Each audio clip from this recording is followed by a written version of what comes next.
नमस्कार.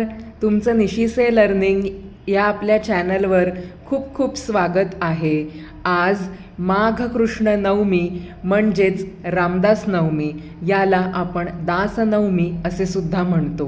तर आजच्या दिवशी आपण रामदास स्वामी म्हणजेच समर्थ रामदासांविषयी थोडी माहिती जाणून घेऊयात. बऱ्याच लोकांना त्यांच्याबद्दल माहिती आहे, काही लोकांना त्यांच्याबद्दल माहिती नाही आहे.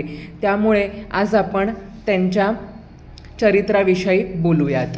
रामदास स्वामी यांचा जन्म जांब, महाराष्ट्र या गावी 1608 रोजी झाला.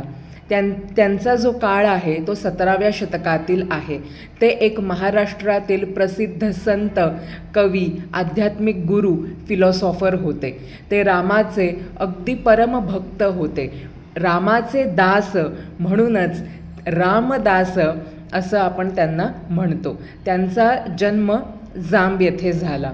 त्यांचे नाव लहानपणीचे नारायण सूर्याजी ठोसर असे होते. त्यांनी लहानपणीच स्वतःच्या लग्नातून ते पळून गेले, कारण त्यांना संसारात अजिबात रस नव्हता. त्यांनी समर्थ संप्रदाय स्थापन केला. त्याचा मूळ उद्देश भक्तीसोबत शक्ती, दॅट इज स्ट्रेंथ असा होता. त्यांनी सूर्यनमस्कार, बैठका, त्यानंतर दंड यावर जास्त फोकस दिला. म्हणजे हे जे एक्सरसाइज आहेत त्यांनी युवकांना प्रोत्साहित केले, प्रवृत्त केले हे एक्सरसाइज करायला. त्यानंतर त्यांनी प्रत्येक गावात, भारतातील प्रत्येक गावात त्यांनी मारुतीरायाच्या मंदिराची स्थापना केली, कारण की मारुतीराय हे बुद्धिमत्ता आणि स्ट्रेंथ याचे दैवत आहे. त्यानंतर ते शिवाजी महाराजांचे आध्यात्मिक गुरु देखील होते. आपण बघतो आजही घराघरांमध्ये शिवाजी महाराज व रामदास स्वामी यांचं एकत्र चित्र आपण बघतो, बरोबर. त्यांनी मनाचे श्लोक जे मनाकरिता लिहिलेले आहेत ते लिहिले. मनाचे श्लोक आज कित्येक लोकांना थेरपी म्हणून काम करतात.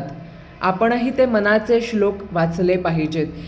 दे are the best therapy for our mind and soul. त्यांनी दासबोध हा ग्रंथ लिहिला ओवी स्वरूपात. त्या ग्रंथात स्वामी रामदास व त्यांचे आवडते शिष्य कल्याण स्वामी यांचे संवाद आहेत. म्हणजे संवादरूपी तो ग्रंथ आहे. आपल्याला तो ग्रंथ जगायला शिकवतो, जीवनात मार्ग दाखवतो. रोजच्या जीवनासाठी दासबोध ग्रंथ खूप उपयुक्त आहे. Leadership, self improvement, spiritual guide आहे तो ग्रंथ. त्यांनी तो ग्रंथ शांत आणि निसर्गरम्य ठिकाणी, महाडजवळील शिवतरघळ, जिल्हा रायगड इथे, ह्या घळईमध्ये शिवतरघळई इथे तो त्यांनी ग्रंथ लिहिला. शिवतरघळीत आजही खूप शिबिरं होतात लहान मुलांसाठी, मोठ्यांसाठी. ते एक उत्तम पर्यटन स्थळ देखील आहे. तिथला धबधबा देखील खूप प्रसिद्ध आहे. सह्याद्रीच्या कुशीत वसलेलं हे अगदी छोटंसं पण खूप मार्ग दाखवणारं, आपल्या जीवनाला मार्ग दाखवणारं हे गाव आहे. नक्की तुम्ही तिथे भेट द्या. त्यांनी मठ स्थापना केली. त्यांना रामाने व हनुमानाने दर्शन देखील दिले आहे. त्यांनी मारुती स्तोत्र, जे आपण रोज म्हणतो, भीमरूपी महारुद्रा वज्र हनुमान मारुती, हे त्यांनी मारुती स्तोत्र लिहिले. गणपतीची आरती जी खूप प्रसिद्ध आहे, आपण घरोघरी ही आरती म्हणतो, सुखकर्ता दुःखहर्ता वार्ता विघ्नाची, ही देखील रामदास स्वामींचीच देण आहे. त्यांनी अजूनही ग्रंथ लिहिले आहेत, जसे करुणाष्टके, आत्माराम, एकोनामी, याच्यामध्ये त्यांनी नामाचे महत्त्व सांगितलेले आहे.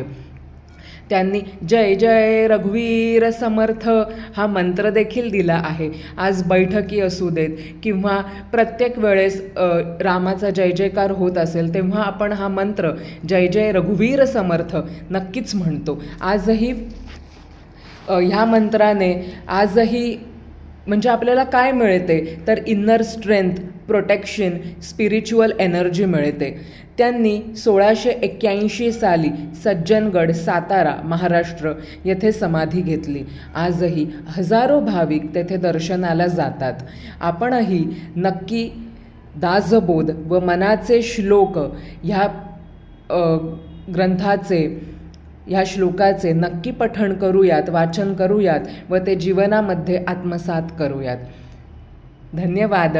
जर तुम्हाला ही माहिती आवडली असेल, जर तुम्हाला ही माहिती ह्यातनं काही नवीन शिकायला मिळालं असेल या माहितीमधून, तर नक्की तुमच्या मित्रपरिवाराला, आप्तेष्टांना नक्की नक्की नक्की शेअर करा आणि अशाच कॉन्टेंटसाठी आपल्या चॅनलला सबस्क्राईब करा. Thank you so much. धन्यवाद.